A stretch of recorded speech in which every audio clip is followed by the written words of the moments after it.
Good morning. Happy Tuesday. This is Meg from Chasing Retro. We just got back from voting a little bit ago, which is why I'm having my coffee still at 9 o'clock in the morning. Our son went with us for the first time. He was 18 and voted for the very first time, so that was super exciting for all of us.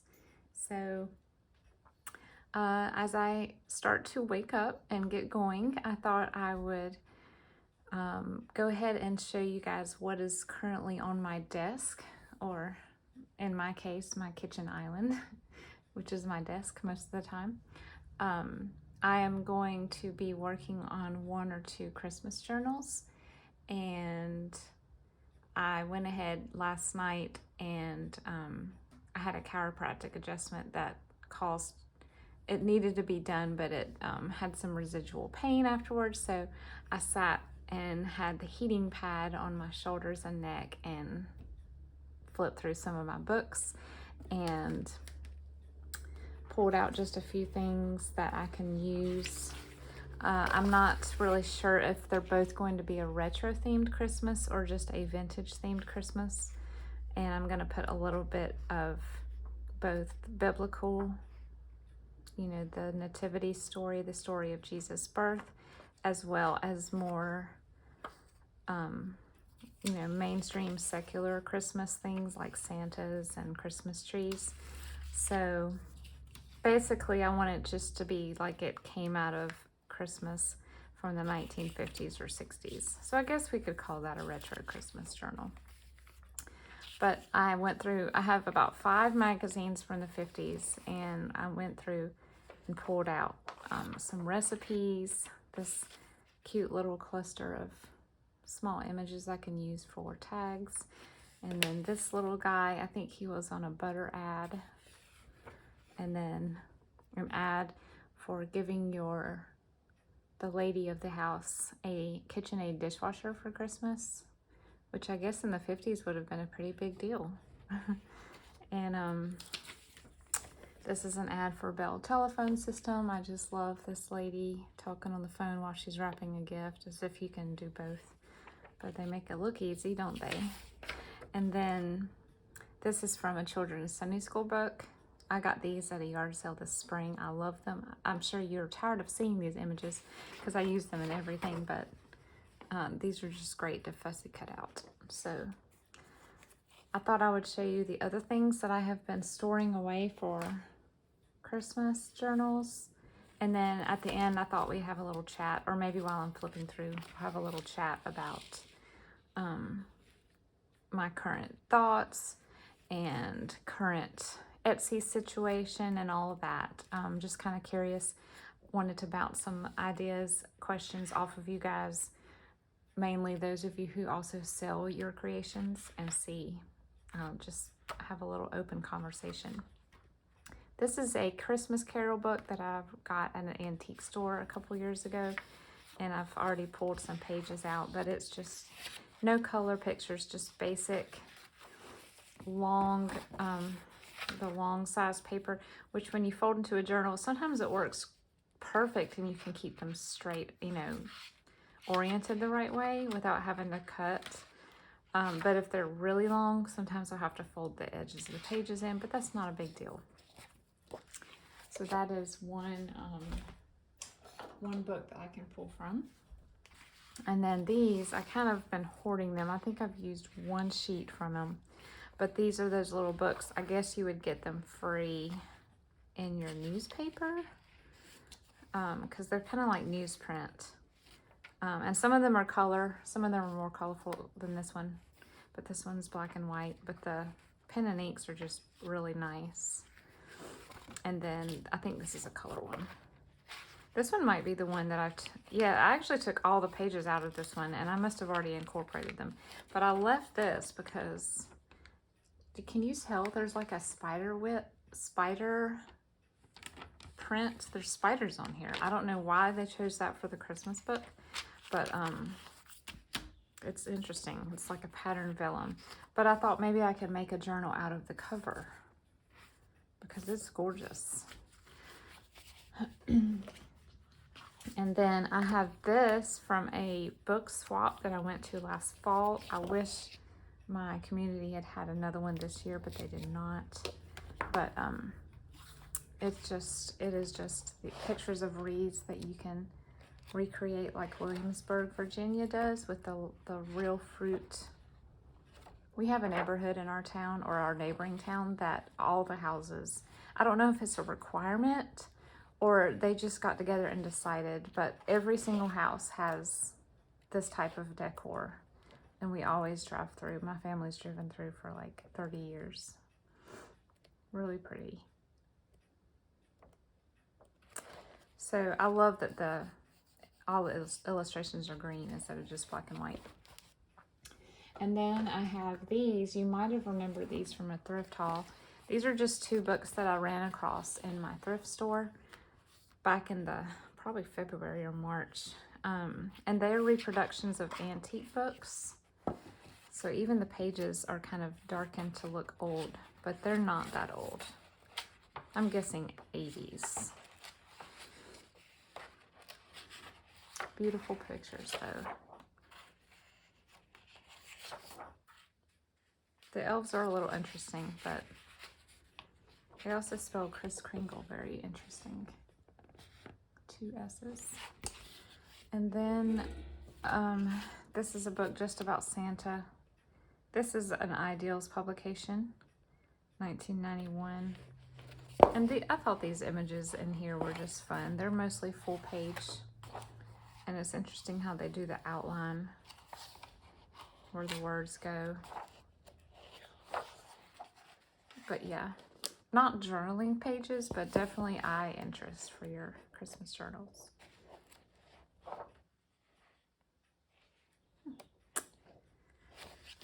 And then this is a Christmas Ideals that I've already disassembled. This is one of the very first things I ever bought when I started junk journaling.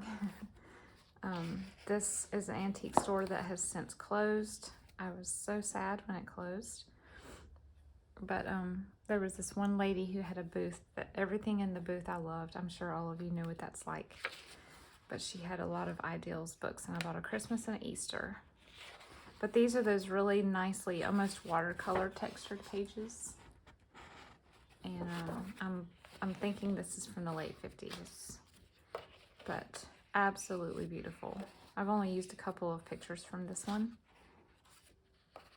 so far in a personal journal. But yeah, that's the Ideals book. And then, oops, I forgot it's not really a book anymore. I took it apart. And then this is what I got at an estate sale a couple weeks ago. I'm not going to flip through the whole thing, but I pulled it out because in the back, let's see if I can find it. I think there's a Christmas song. Unless I dreamed it. Okay, here's a little poem about Christmas. They got their little shoes by the fireplace. And then this is I think this is Partridge in a Pear Tree, I think. And I only took 1 year of French. I took 4 years of Spanish. So, and then when my son took German in homeschool, I took 2 years of German with him, which actually was quite easy after doing Spanish and French. There is the little snippet that I thought I might, just for something different, because you don't often have things in other languages to use in a Christmas journal. And then this is the one that I'm sure all of you have or have seen. The front cover changed with every publication, but I think the images inside remain the same. So these are older type illustrations, but they're so beautiful.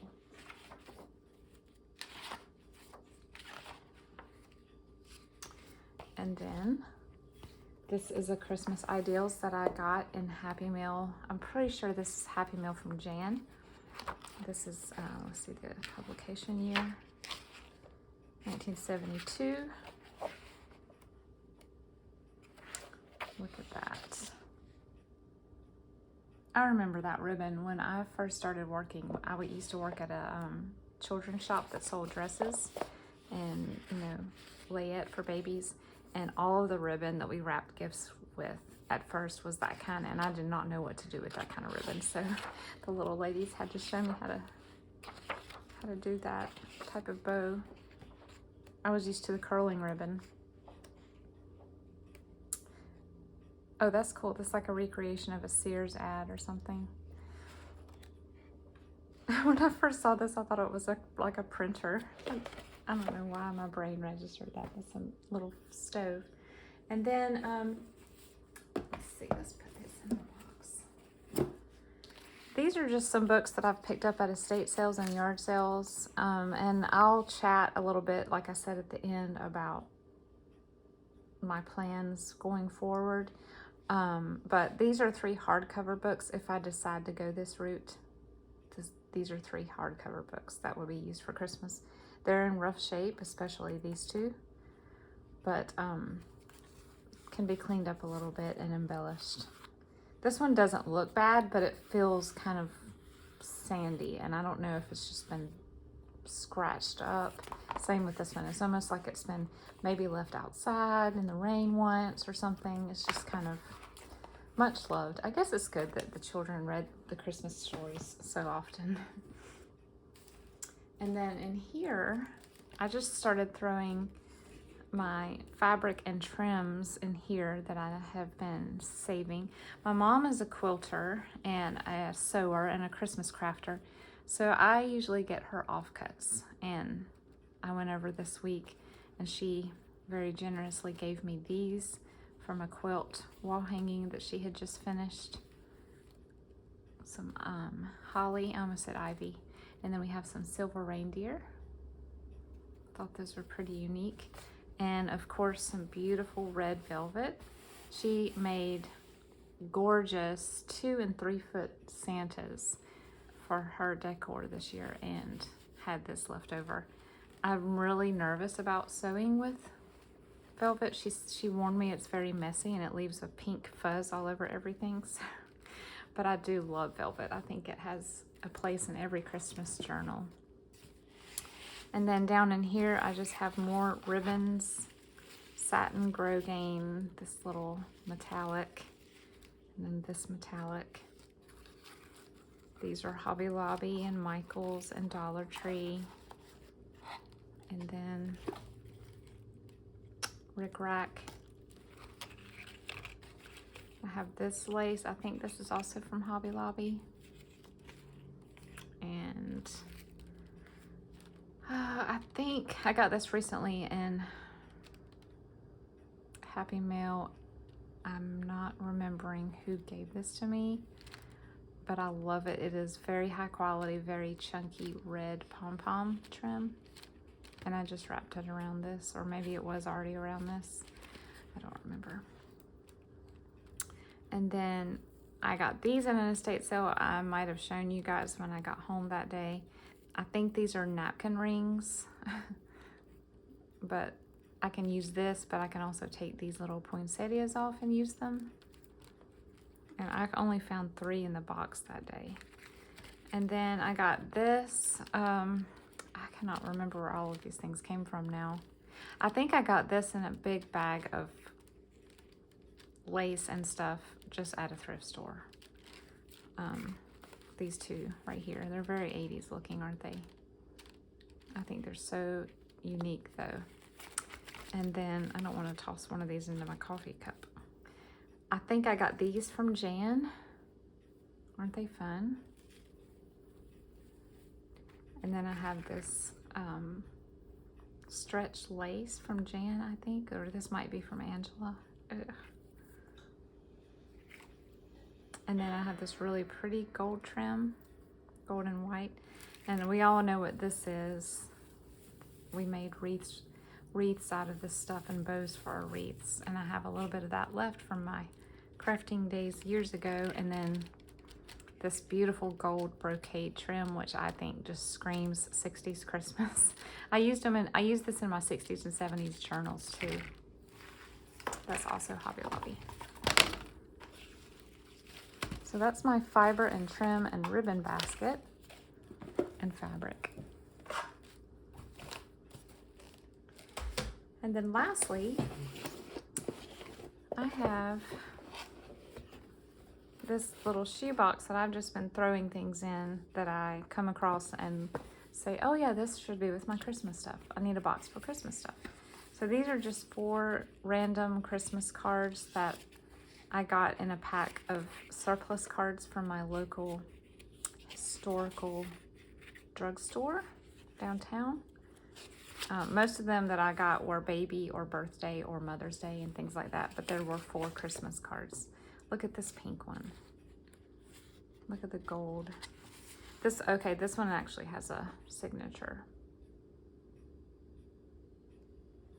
So sweet. No dates. This came from an estate sale. I tried to get this coffee stain, it looks like, out. Could not do it, but I can at least fussy cut out the candle.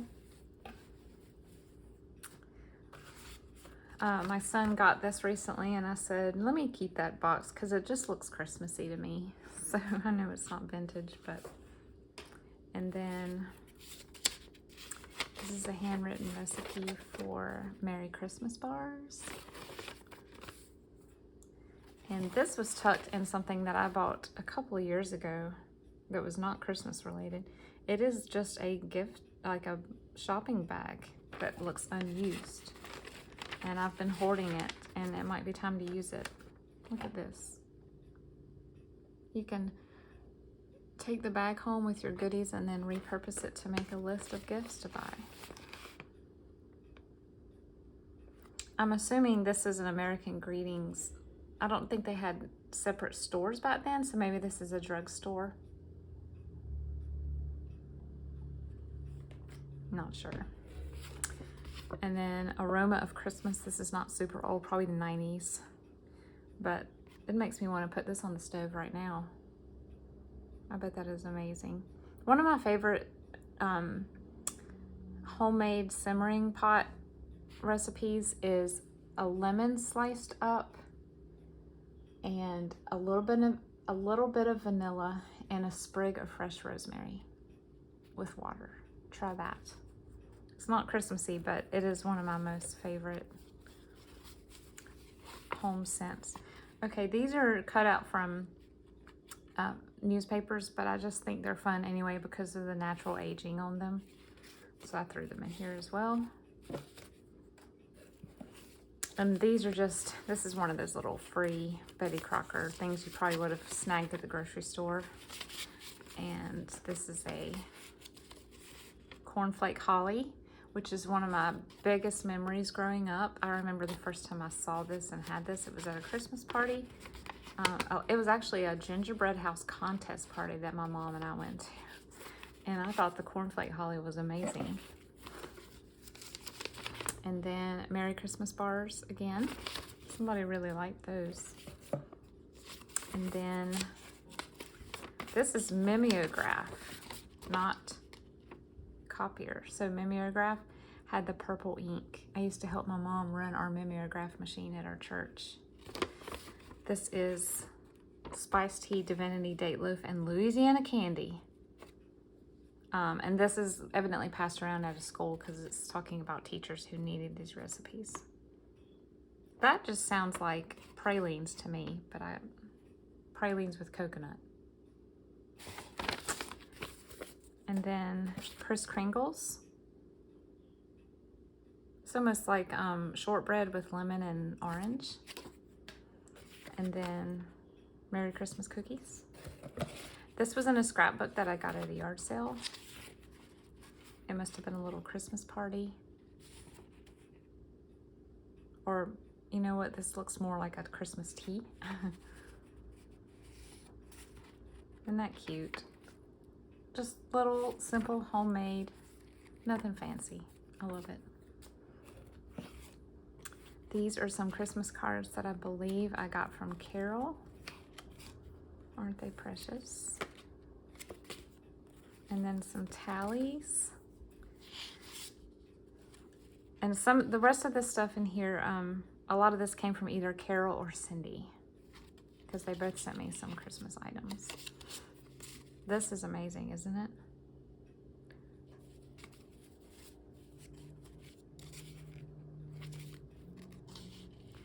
The only thing I don't think I grabbed is the wrapping paper that I got from Cindy. Yeah, I did not grab that. You might have remembered it. A lot of it was this bright red and pink, hot pink and lime green. I cannot wait to use that. Cannot wait. These are just two little Christmas cross stitches I found in a bag at a thrift store. And this is from a golden book, My First Words book. I think this is from Cindy, I believe. And it's a Christmas card with a handwritten letter inside. And it looks almost, I mean, he wrote on here, but it just almost looks hand painted. I know it's not. Evidently, it's an actual Cessna Christmas card, which is interesting. And then this one is just too fun. This one has part of it cut out, but no big deal because this would make a perfect tag. And then you have another image here that you could use. Isn't that cute? Okay, here's a little fun free tip. Instead of like downloading a bunch of wallpaper that's not, to me, not cute or retro, sometimes I'll use my camera and I'll take a super high quality, well lit photograph of an image like this or this, and I'll set it as my iPhone background. I've done that with some of my childhood storybooks as well, and it makes me happy when I open my phone and see a picture of the color kittens staring back at me. Or even an image like this. Like, you can take a picture of anything if you take it well lit and get it in focus, and it will be a gorgeous phone background. Look at that, the glitter. Love it. And you can add gold glitter or silver or clear glitter to any of these too to jazz them up. Yeah, I think Cindy is the one who spoiled me with all these Christmas cards. Oh, I also have some flocking powder I bought for Easter for little bunnies. I will probably use that on some snow.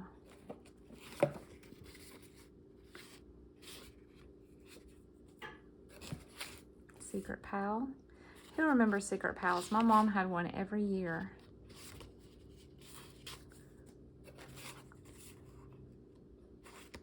That's cute.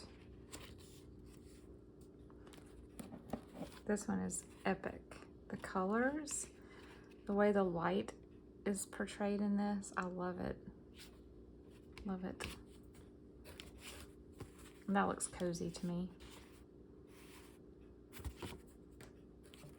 I hope y'all don't mind going through these. For some of y'all, it's the second time, but I can never get tired of looking at Christmas cards.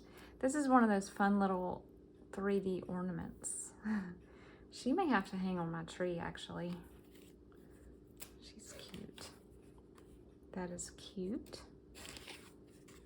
Kitty cat.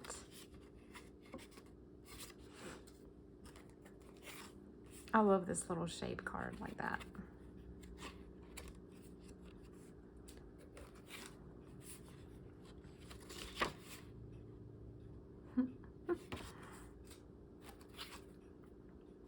So adorable. The inside is full color too.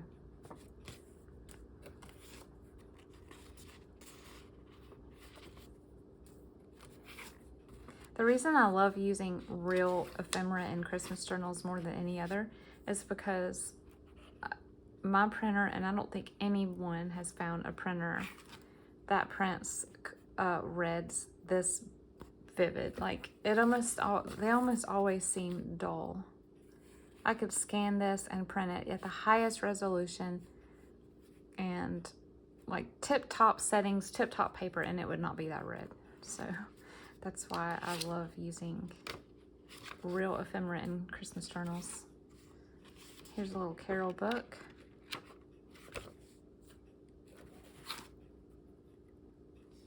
I wonder if square cards used more postage back then like they do now.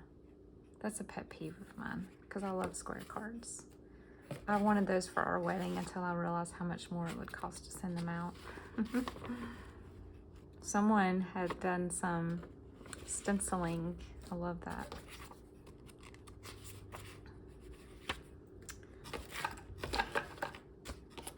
That's cute. Okay, and then also down in here, I have some pieces of Christmas jewelry that I've taken apart that I can use for dangles or tassels or whatever. This little guy has jiggly legs. Isn't that cute? And then I'll show you one more thing real fast. I don't know that I've showed this to you guys yet. I researched it and went through the process of like investigating this, but I don't think I shared it with y'all. So I got this box of, I didn't know what was inside other than I could see this something on the top. It looked like a Christmas card, and I think it was $3. It was at my local antique shop. And on the back it said Rutledge's and Martin's. I was like, okay, I don't know who those people are. It's a Taylor's box. I don't know if that's Lord & Taylor or just another smaller department store, but I could tell that it was probably from the 20s or 30s. So I bought it shrink wrapped, sight unseen, and just when I first saw them, I actually, some of these are not supposed to be in here. Hold on. I don't think all these go in here. I think I just tossed, yeah, I tossed some of my other ones in here too. I think this is where it starts. Some of these, I thought, nope, this one, isn't that cool? Sorry, I'm getting distracted, but some of these in here are not the ones that were original to the box. That's why I'm trying to pull those out. This was fun. I got this at an antique shop. And these little tags. These are the only 2 vintage gift tags I think I have. The whites. This one feels like wax paper. Bert and Julia? Barb and Julius? I can't read that. Ben Seathwaite. Now that is quite the name. I love that. Don't you wish we could play Pinochle? Was that how you say that? I don't know why I said that. And then Vivian. Okay, I think this is where they start. But anyway, I was like, who are these people? And I started looking at the cards and I'm like, these cards are very old, but personalized. Like whoever had this, sent these, were pretty well off, you know, to have something custom printed. Look at this one. This one looks like block printing, the Rutledge's. Long letter on the back. And there's one in here with the actual picture of their house. Here's another Rutledge. I think this is a picture of their house that they had. She talks about it on the back. They hired an artist. And I'm thinking, this is Depression era. Who has, here it is. This is another one. This is a picture of their road. So obviously they were a family of means. And so I started researching them. And would you believe that, I don't know who the Martins are. I did my research. I'm pretty sure he was a professor at a law school in Colorado. And it did quite a bit of sleuthing to figure this out. I had to get on Ancestry.com and look up some grave, like burials on findagrave.com and all those things. I'm pretty sure these two families were very close. They might have gotten to know each other when they were both in Colorado. But the point is, here's another woodcut from their home. The point is, I wanted to find out who these Rutledges were because obviously they were not just ordinary people. Let me see if I can find a picture of his name. Here it is.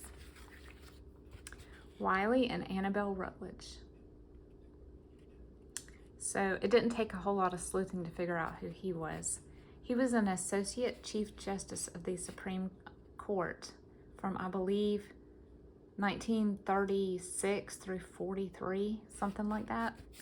And then, of course, they moved to Washington, D.C., but they kept in contact with their friends, the Martins. I don't know who this box belonged to, the Rutledges or the Martins, but somehow they ended up in an antique store in little old South Carolina and into my hands.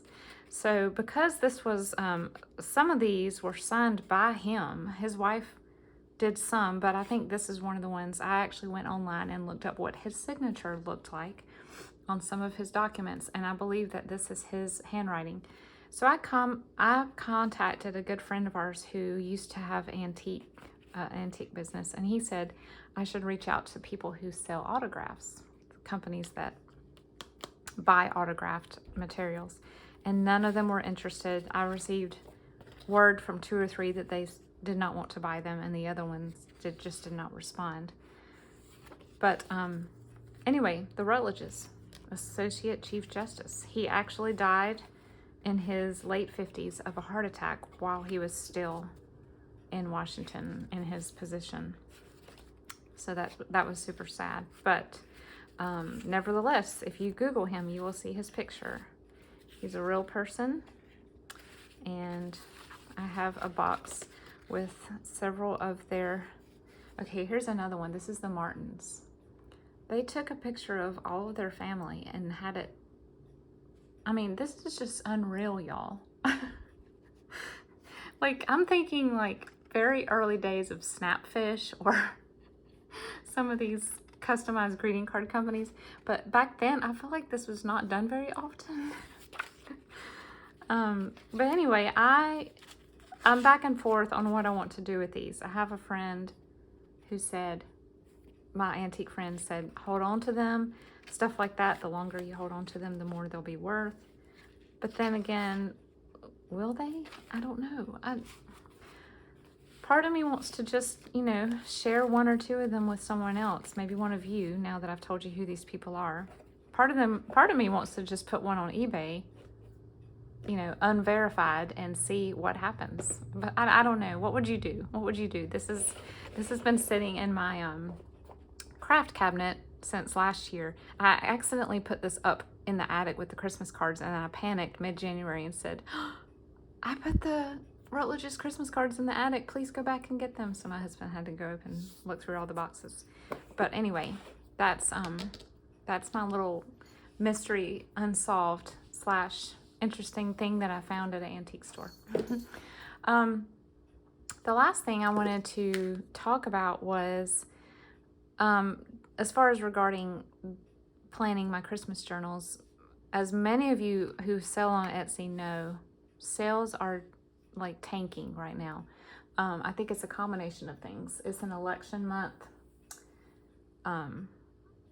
Obviously, economic hardship, economic uncertainty, inflation, people, and I am included in this, people reconsidering their priorities and what they consider a necessity and a luxury.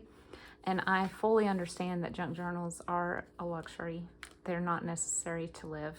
They're just nice to have. I consider it like purchasing art. You don't have to have art, but it just makes your life more beautiful. So sales have been very down.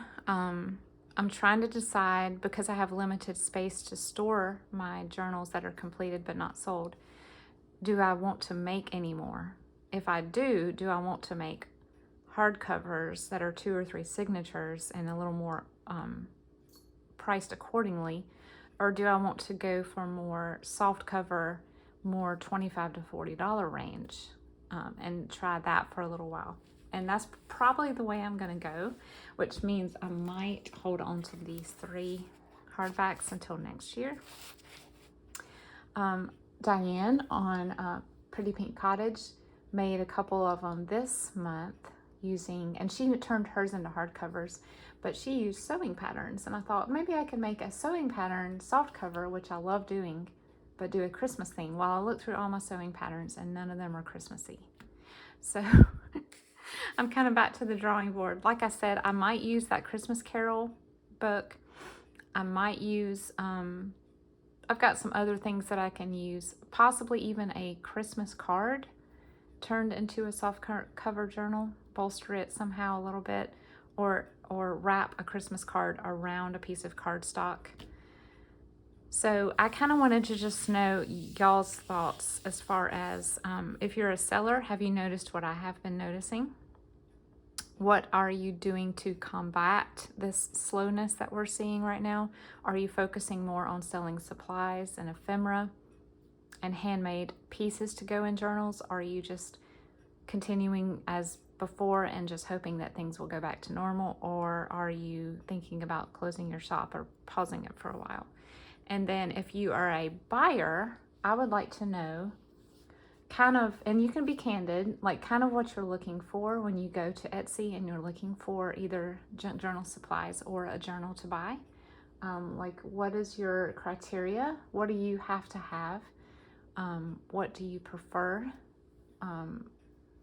the type of journal to be? Do you want it to be one that you can use for a month and then put it aside and get a new one? Because obviously that would be a much smaller one signature journal perhaps. Are you looking to purchase gifts for family and friends for Christmas, but you don't want a Christmas themed for that? You want something a little less themed. So just give me your open, honest opinions, what you're looking for, what you think. If you're not in that situation, but you've heard people talking, or you've seen, read forums or whatever, because I've been on the Etsy forums too. Like, what are you hearing chatter wise? Like, what are people looking for?